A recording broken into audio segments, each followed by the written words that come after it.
Hi dear friends, അസ്സലാമു അലൈക്കും. അപ്പോൾ ഇന്ന് ഞാൻ വന്നിട്ടുള്ളത് വളരെ അടിപൊളി ടേസ്റ്റോട് കൂടിയിട്ടുള്ള ഒരു ഷവർമ ബോളിൻ്റെ റെസിപ്പിയുമായിട്ടാണ്. അപ്പോൾ വളരെ ടേസ്റ്റിയാണ്, വളരെ എളുപ്പത്തിൽ തന്നെ നമുക്ക് ഉണ്ടാക്കിയെടുക്കാൻ പറ്റും. ഒരു 2-3 മിനിറ്റ് കൊണ്ട് ഉണ്ടാക്കിയെടുക്കാൻ പറ്റിയ റെസിപ്പിയാണ് കേട്ടോ. നമുക്ക് ഉള്ളി വഴറ്റിയോ അങ്ങനത്തെ ഒരു ആവശ്യമില്ല, പെട്ടെന്ന് തന്നെ ഉണ്ടാക്കിയെടുക്കാൻ പറ്റിയ റെസിപ്പിയാണ്. അപ്പോൾ ആദ്യം ഞാൻ ഒരു മിക്സർ ജാർ എടുത്തിട്ടുണ്ട്. അതിലേക്ക് ഒരു കോഴിമുട്ട പൊട്ടി വെച്ചിട്ട് ഒഴിച്ച് കൊടുത്തിട്ടുണ്ട്. ഇനി ഇതിലേക്ക് 2 അല്ലി വെളുത്തുള്ളി ഇട്ട് കൊടുത്തിട്ടുണ്ട്. പിന്നെ ഇതിലേക്ക് അല്പം ഉപ്പും കൂടി ചേർത്ത് കൊടുത്തിട്ടുണ്ട്. പിന്നെ ഇത് ഒരു 1/2 ടീസ്പൂൺ മുളക് പൊടി ചേർത്ത് കൊടുത്തിട്ടുണ്ട്. കാശ്മീരി ചില്ലിപ്പൊടി ആയിട്ട് ഇട്ട് കൊടുത്തിട്ടുള്ളത്. ഇനി ഇത് നന്നായിട്ട് ഇതൊന്ന് അരച്ചെടുത്ത് വന്നിട്ടുണ്ട്. ഇനി ഇതിലേക്ക് നമുക്കിത് ഓയിൽ ഒഴിച്ച് കൊടുക്കാം. അപ്പോൾ നമ്മൾ മയോണൈസാണ് റെഡിയാക്കി എടുക്കുന്നത്. അപ്പോൾ ഇത് ഞാൻ ഓയിൽ ഒഴിച്ച് കൊടുത്തിട്ടുണ്ട്. പിന്നെ ഇതിലേക്ക് 1 ടീസ്പൂൺ വിനാഗിരും കൂടി ഒഴിച്ച് കൊടുത്തിട്ടുണ്ട്. നിങ്ങൾക്ക് ചെറുനാരങ്ങയുടെ നീര് വേണമെങ്കിൽ അത് ഒഴിച്ച് കൊടുത്താലും മതി കേട്ടോ. ഇനി ഇത് നന്നായിട്ട് നിന്ന് അരച്ചെടുത്തിട്ടുണ്ട്. അപ്പോൾ നല്ല കട്ടിയിലാണ് ഞാനൊരു മയോണൈസ് റെഡിയാക്കി എടുത്തിട്ടുള്ളത് കേട്ടോ. ഈ ഒരു രീതിയിലാണ് മയോണൈസ് ഞാൻ റെഡിയാക്കി എടുത്തിട്ടുള്ളത്. അപ്പം നമ്മൾ ഈ മയോണൈസ് ഉണ്ടാക്കുന്നത് എങ്ങനെ അതിനനുസരിച്ചാണ് നമ്മുടെ ബാക്കിയുള്ള കൂട്ടുകളൊക്കെ ശരിയായി വരിക കേട്ടോ. അപ്പോൾ മയോണൈസ് നമ്മൾ ലൂസിലാണ് ഇത് അടിച്ചെടുത്തിട്ടുള്ളത് വെച്ചെങ്കിൽ നമുക്കിതിലേക്ക് ബ്രെഡ് കൂടുതൽ ആയിട്ട് വേണ്ടി വരും. അപ്പോൾ നമ്മളെ കട്ടിയിൽ തന്നെ മയോണൈസ് അരച്ചെടുക്കാൻ ശ്രദ്ധിക്കുക. അപ്പോൾ നമ്മൾ ഓയിൽ കുറച്ച് അധികം ഒഴിച്ചു കൊടുത്താൽ മതി. അപ്പോൾ നല്ല കട്ടിയിൽ തന്നെ വരും. പിന്നെ ഇതിലേക്ക് ഞാനൊരു 1/2 കപ്പ് ഉള്ളി അരിഞ്ഞതിട്ട് കൊടുത്തിട്ടുണ്ട്. പിന്നെ ഇതിലേക്ക് ഞാനൊരു 1/4 കപ്പ് കാബേജും കൂടി അരിഞ്ഞതിട്ട് കൊടുത്തിട്ടുണ്ട്. പിന്നെ ഇതിലേക്ക് ഒരു 1/4 കപ്പ് ക്യാരറ്റും കൂടി. ഇതെല്ലാം നല്ല പൊടിയായിട്ട് അരിഞ്ഞതാണ് കേട്ടോ. അത്രയും ചെറുതാക്കിയിട്ട് അരിഞ്ഞെടുക്കണം. പിന്നെ ഇതിലേക്ക് ഒരു ക്യാപ്സിക്കത്തിൻ്റെ പകുതിയോളം ഇതുപോലെ ചെറുതാക്കി അരിഞ്ഞിട്ട് അതും കൂടി ഇട്ട് കൊടുത്തിട്ടുണ്ട്. പിന്നെ ഒരു പച്ചമുളക് ചെറുതായിട്ട് അരിഞ്ഞത് അതും ഇട്ട് കൊടുത്തിട്ടുണ്ട്. പിന്നെ ഇതിലേക്ക് കുറച്ച് മല്ലിയിലയും കൂടി ഇട്ട് കൊടുത്തിട്ടുണ്ട് കേട്ടോ. ഇനി നമുക്ക് ഇതെല്ലാം കൂടിയിട്ട് ഒന്ന് മിക്സാക്കി എടുക്കണം. അപ്പോൾ മയോണൈസും ആ ഒരു വെജിറ്റബിൾസും എല്ലാം നന്നായിട്ട് തന്നെ മിക്സാക്കി എടുക്കുക. പിന്നെ ഇതിലേക്ക് നമ്മൾ ഒന്ന് ഉരുട്ടിയെടുക്കണമെങ്കിൽ കുറച്ചും കൂടി ഒന്ന് കട്ട് ചെയ്ത് വരേണ്ട, ഒരു കുഴമ്പ് രൂപത്തിൽ വേണ്ട. അപ്പോൾ അതിന് വേണ്ടിയിട്ട് ഞാൻ ഇതിലേക്ക് ചേർത്ത് കൊടുക്കുന്നത് ബ്രെഡാണ് കേട്ടോ. അപ്പോൾ ബ്രെഡ് ഒരു 10-12 എണ്ണമെങ്കിലും വേണ്ടി വരും. പിന്നെ ഇതിലേക്ക് ഞാൻ കുരുമുളക് പൊടിയും കൂടി ചേർത്ത് കൊടുത്തിട്ടുണ്ട്. പിന്നെ നമ്മൾ മയോണൈസിൽ ഉപ്പ് ചേർത്തത് കൊണ്ട് ഇപ്പോൾ നമ്മൾ ഉപ്പ് ചേർത്ത് കൊടുക്കുന്നില്ല. പിന്നെ ബ്രെഡൊക്കെ ചേർത്തതിന് ശേഷം ഉപ്പ് നോക്കിയിട്ട് പിന്നെ ആ സമയത്ത് നമുക്ക് ഉപ്പ് കുറവുണ്ടെങ്കിൽ ഇട്ട് കൊടുക്കാം കേട്ടോ. അപ്പോൾ ഞാൻ ബ്രെഡിൻ്റെ സൈഡ് ഭാഗമൊന്ന് കട്ട് ചെയ്തെടുത്തിട്ടുണ്ട്. എന്നിട്ട് ഇതിലേക്ക് ഇതുപോലെ ഒന്ന് ഇട്ട് കൊടുക്കാം. അപ്പോൾ ബ്രെഡ് ചെറിയ പീസുകളാക്കി എടുക്കണമെന്നൊന്നുമില്ല. ഇതുപോലെ കൈകൊണ്ട് ഇങ്ങനെ ജസ്റ്റ് ഒന്ന് ഇങ്ങനെ പിച്ചിട്ട് കൊടുത്താൽ മതി കേട്ടോ. അപ്പോൾ ബ്രെഡ് ആദ്യം ഇട്ട് കൊടുത്തിട്ട് ഒന്ന് മിക്സ് ചെയ്തെടുക്കുക. എന്നിട്ട് നമുക്ക് ഇനിയും വേണമെന്നുണ്ടെങ്കിൽ വീണ്ടും ചേർത്ത് കൊടുക്കാം കേട്ടോ. അപ്പോൾ നമ്മൾ മയോണൈസ് അടിച്ചെടുത്ത ആ ഒരു ഇത് നോക്കിയിട്ടാണ് ഇതിലേക്ക് എത്ര ബ്രെഡ് വേണമെന്നുള്ളത് നോക്കുക കേട്ടോ. കാരണം മയോണൈസ് ലൂസാണെന്ന് വെച്ചെങ്കിൽ ഇതിൽ അത്യാവശ്യം ബ്രെഡ് വേണ്ടി വരും. അതോ മയോണൈസ് നല്ല കട്ടിയിലാണ് അടിച്ചെടുത്തതെന്ന് വെച്ചെങ്കിൽ ഒരു 6-7 ഒക്കെ ബ്രെഡ് മതി കേട്ടോ. അപ്പോൾ ഇതിലേക്ക് ഞാനൊരു 7-8 ബ്രെഡ് മാത്രമേ എടുത്തിട്ടുള്ളൂ. ബാക്കി നല്ല മയോണൈസ് നല്ല കട്ടിയിൽ തന്നെ അടിച്ചെടുത്തുകൊണ്ട് ഇനി ലൂസിലാണെങ്കിൽ 10-12 ബ്രെഡെങ്കിലും വേണ്ടി വരും കേട്ടോ. ഇനി നമുക്ക് കൈകൊണ്ട് നന്നായിട്ട് തന്നെ ഒന്ന് ഇതുപോലെ ഒന്ന് മിക്സാക്കി എടുക്കുക.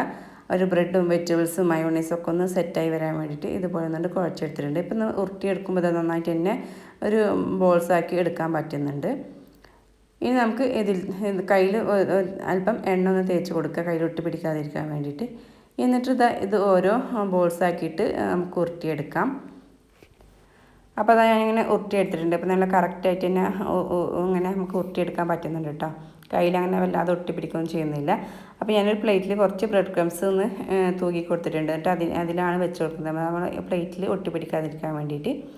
ഇനി നമുക്ക് എല്ലാം ഇതുപോലെ ഒന്ന് ബോൾസാക്കി എടുത്തിട്ടുണ്ട്. ഇനി നമുക്ക് ഇതൊന്ന് കോട്ട് ചെയ്തെടുക്കണം. അപ്പോൾ നമുക്ക് എണ്ണയിൽ ഫ്രൈ ചെയ്തെടുക്കാനുള്ളതല്ലേ. അപ്പോൾ അതിന് വേണ്ടി ഞാൻ കുറച്ച് ബ്രെഡ് ക്രംസ് എടുത്തിട്ടുണ്ട്. അതിൽ ഇതൊന്ന് നന്നായിട്ട് തന്നെ ഒന്ന് ഉരുട്ടിയെടുക്കാം. അപ്പോൾ എല്ലാ ഭാഗത്തേക്കും ബ്രെഡ് ക്രംസ് എത്തുന്ന രീതിയിൽ ഇതുപോലെ ഒന്ന് ഉരുട്ടിയെടുക്കുന്നുണ്ട്.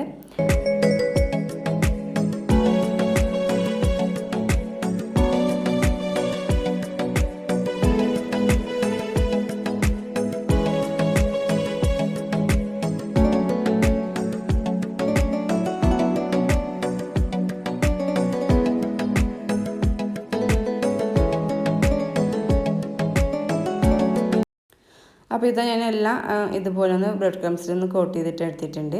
ഇനി നമുക്കതൊന്ന് ഫ്രൈ ചെയ്തെടുക്കാം. അപ്പോൾ അതിന് വേണ്ടി ഞാൻ ഒരു പാന് നന്നായിട്ട് തന്നെ ചൂടാക്കി വെച്ചിട്ടുണ്ട്. അതിലേക്ക് കുറച്ച് ഓയിലൊക്കെ ഒന്ന് ഒഴിച്ച് കൊടുത്തിട്ട് ചൂടാക്കി എടുത്തിട്ടുണ്ട്. അപ്പോൾ എണ്ണ നന്നായിട്ട് തന്നെ ചൂടായ സമയത്ത് വേണം നമ്മളിതിലേക്ക് ഇട്ട് കൊടുക്കാൻ വേണ്ടിയിട്ടാണ്. പിന്നെ ഒട്ടും എണ്ണ കുടിക്കുകയൊന്നുമില്ല. നമുക്ക് വളരെ എളുപ്പത്തിൽ തന്നെ ഇത് ഫ്രൈ ചെയ്തെടുക്കാൻ പറ്റും. ഇത് പൊട്ടിപ്പോവുകയും അങ്ങനെയൊന്നുമില്ല കേട്ടോ.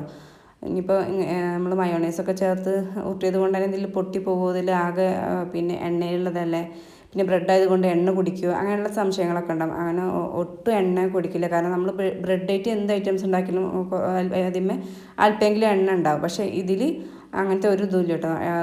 ഒട്ടും എണ്ണ ഇല്ലാത്ത രീതിയിൽ തന്നെ നമുക്കിത് ഫ്രൈ ചെയ്തെടുക്കാൻ പറ്റും.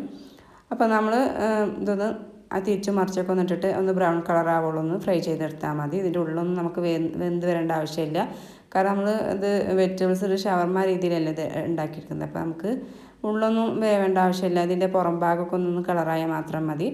അപ്പോൾ നമ്മൾ ആദ്യം ഇടുന്ന സമയത്ത് ഹൈ ഫ്ലെയിമിൽ ഇട്ടിട്ട് ഇതിലേക്ക് ഇട്ട് കൊടുക്കുക. പിന്നെ ഒന്ന് മീഡിയം ഫ്ലെയിമിലിട്ടിട്ട് എല്ലാ ഭാഗം ഒന്ന് കളറാക്കി എടുത്താൽ മാത്രം മതി.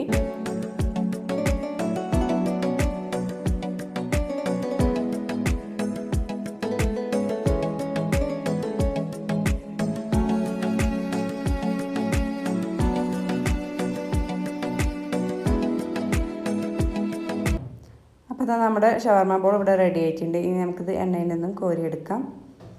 അപ്പോൾ നമ്മൾ ഇതുപോലെ ഒരു അരിപ്പക്കൊട്ടിലേക്ക് ഇട്ടിട്ട് അതൊരു പ്ലേറ്റിലേക്ക് മാറ്റാം. അല്ലെങ്കിൽ നിങ്ങൾക്ക് ഇനി ടിഷ്യൂ പേപ്പറിലേക്ക് ഇടണമെന്നുണ്ടെങ്കിൽ ആ ടിഷ്യൂ പേപ്പറിൽ ഇട്ട് കൊടുത്താൽ അതിലേക്ക് ഇട്ട് കൊടുത്താലും മതി കേട്ടോ. അപ്പോൾ അത് നിങ്ങൾക്കിത് കാണുമ്പോൾ തന്നെ മനസ്സിലാവുന്നുണ്ടാവും ഇതിലൊട്ടും എണ്ണ ഇല്ലാതെ തന്നെ അത് കോരി എടുത്തിട്ടുള്ളത്. അപ്പോൾ നല്ല അടിപൊളി ടേസ്റ്റോട് കൂട്ടുള്ള ഒരു ഷവർമ ബോളാണ് കേട്ടോ. അപ്പോൾ നല്ല ടേസ്റ്റിയാണ്, കാണാൻ നല്ല മൊഞ്ചുണ്ട്. അപ്പോൾ എല്ലാവരും ഇതൊന്ന് ട്രൈ ചെയ്ത് നോക്കാൻ മറക്കരുത്. അപ്പോൾ ഞാനിത് ബാക്കിയുള്ളതും ഇതുപോലെ ഒന്ന് ഫ്രൈ ചെയ്തെടുക്കുന്നുണ്ട്. അപ്പോൾ ഈ ഒരു നോമ്പിന് എല്ലാവരും ഇതൊന്ന് ട്രൈ ചെയ്ത് നോക്കാൻ മറക്കരുത്. അപ്പോൾ നമുക്ക് വളരെ എളുപ്പത്തിന് 2-3 മിനിറ്റ് കൊണ്ട് ഉണ്ടാക്കിയെടുക്കാൻ പറ്റിയൊരു അടിപൊളി സ്നാക്കാണ്. അപ്പോൾ നല്ല ടേസ്റ്റി ആണ്, കാണാൻ നല്ലൊരു മൊഞ്ചുള്ളൊരു സ്നാക്കാണ്. അപ്പോൾ നമ്മുടെ വീട്ടിലുള്ള ചെറുപയർ വെച്ച് വളരെ പെട്ടെന്ന് തന്നെ ഉണ്ടാക്കിയെടുക്കാൻ പറ്റിയ സ്നാക്കാണ്. പിന്നെ എല്ലാവരുടെ വീട്ടിലും ക്യാപ്സിക്കം ഒന്നും ഉണ്ടാവില്ല. അപ്പോൾ അതില്ലെങ്കിലും അത് ഇടാതെയും നമുക്ക് ഉണ്ടാക്കിയെടുക്കാൻ പറ്റില്ല. അപ്പം ടേസ്റ്റിന് കുറവൊന്നും ഉണ്ടാവില്ല. അപ്പോൾ എൻ്റെ വീഡിയോ ആദ്യമായിട്ട് കാണുന്ന കൂട്ടുകാരൊക്കെ ഉണ്ടെങ്കിൽ പ്ലീസ് ഒന്ന് സബ്സ്ക്രൈബ് ചെയ്ത് സപ്പോർട്ട് ചെയ്ത് നിങ്ങൾക്ക് വീഡിയോ ഇഷ്ടമാണ് ഷെയർ ചെയ്യാനും മറക്കരുത്. അപ്പോൾ ഞാനത് കട്ട് ചെയ്തിട്ടും കൂടി കാണിച്ചു. അതിൻ്റെ ഉള്ളിൽ നല്ല സോഫ്റ്റാണ്. അപ്പോൾ ഇനി പുതിയൊരു വീഡിയോയുമായി വരുന്നത് എല്ലാവരും ബൈ.